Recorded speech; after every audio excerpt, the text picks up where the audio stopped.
فجوزها بقى لاقي الاكل كتير، يعني عارف اللي هو ايه، هو احنا دافعين فلوس وجايين لدكتور رحاب الشناوي وايه الاكل ده كله، اذا كانت هي محرومه من الاكل وما كانتش بتنزل في الوزن. طول ما عندنا إرادة مفيش حاجة هتوقفنا في بداية جديدة مع رحاب الشناوي. اهلا وسهلا مع حكايه جديده من حكايات بدايه جديده. حكايه النهارده حكايه جميله قوي. الاستاذه اول ما دخلت عليا هي وزوجها، طبعا الراجل تفضل بقى جايب ست بقى بتاعته دكتوره رحاب، يعني اللي هتصنع المستحيل، يعني مش هتاكل، هتعملي لها ايه بقى الست دي؟ بص عملت دايتات كتير وعملت ريجيمات كتير وما بتخسش، ما بتنزلش في الوزن، ويحرموها من كذا ومن كذا ومن كذا ومن كذا وما بتخسش.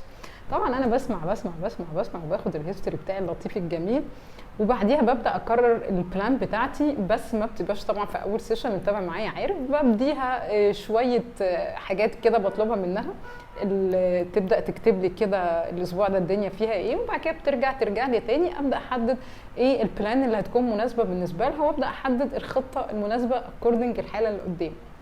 طبعا في السيشن اللي بعديها بقى لما بدات اكتب لها الاكل، فجوزها بقى لاقي الاكل كتير، يعني عارف اللي هو ايه، هو احنا دافعين فلوس وجايين لدكتور رحاب الشناوي وايه الاكل ده كله، اذا كانت هي محرومه من الاكل وما كانتش بتنزل في الوزن. ماشي، اما نشوف اخرتها معاك ايه. المهم خدوا الاكل وخدوا النظام الغذائي ومشي. بعديها باسبوعين راجعين لي تاني، فاول ما دخل بصي الاكل اللي انت كاتباه لي ده اصلا هي هتزيد عليه على طول، وش كده من غير ما اقف على الميزان ومن غير ما اشوفها ولا انبادي ولا اي حاجه خالص. ايه كميه، بص بس هي ملتزمه بالدايت زي ما كتبتي بالظبط، يعني بص ما تحاوليش بقى تقولي انها مش، هي بصي ما بقتش قادره وبتاكل. فجت وقفت على الميزان لقت نفسها خس. فهو استغرب كده وهي استغربت، ايه ده انت خسيتي ازاي؟ والله زي ما بيقولوا كده حياة ربنا. فالمهم ايه اللي هو بص يعني ماشي تمام، عدت المره دي منك، هنشوف المره الجايه. المهم الخلاصه ان الست الطيبه دي وجوزها الجميل ده واحده رايحه جايه على دكاتره الدايت، وبنسميها احنا يويو دايت، يعني عملت دايتات كتيره جدا.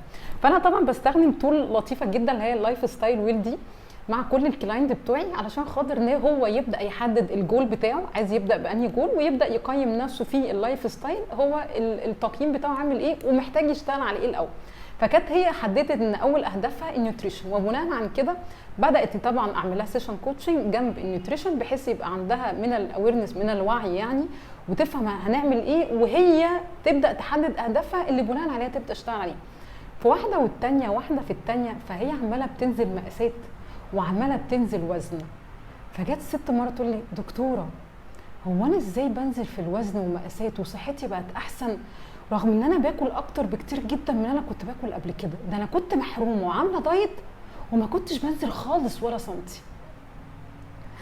طبعا هي بتقول لي، قلت لها انت عايزه تعرفي السر والتركايه يعني؟ قالت لي اه يا دكتور ممكن. قلت لها بصي يا ست الناس، جسمك ذكي جدا على فكره، طول ما انتوا بتحرموا جسمكم وبتحسسوه بعدم الامان، طول ما هو بيخاف اكتر وبيتوتر اكتر وبيحتفظ بالدهون اكتر علشان يحميكم.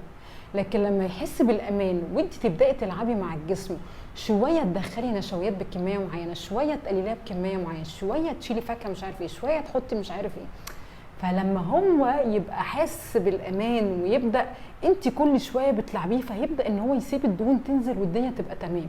الاهم من قصه الوزن بقى يا جماعه، واللي متابعني عارف الكلام ده، الصحه. انا لما بسمع انا صحتي بقت احسن، انا مجهودي بقى احسن، انا كنت الاول ما بقدرش اعمل ايه، انا كنت كذا وبقيت كذا، ده بقى بالنسبه لي هو ده مقياس الصحه، هو ده المقياس اللي احنا ماشيين صح.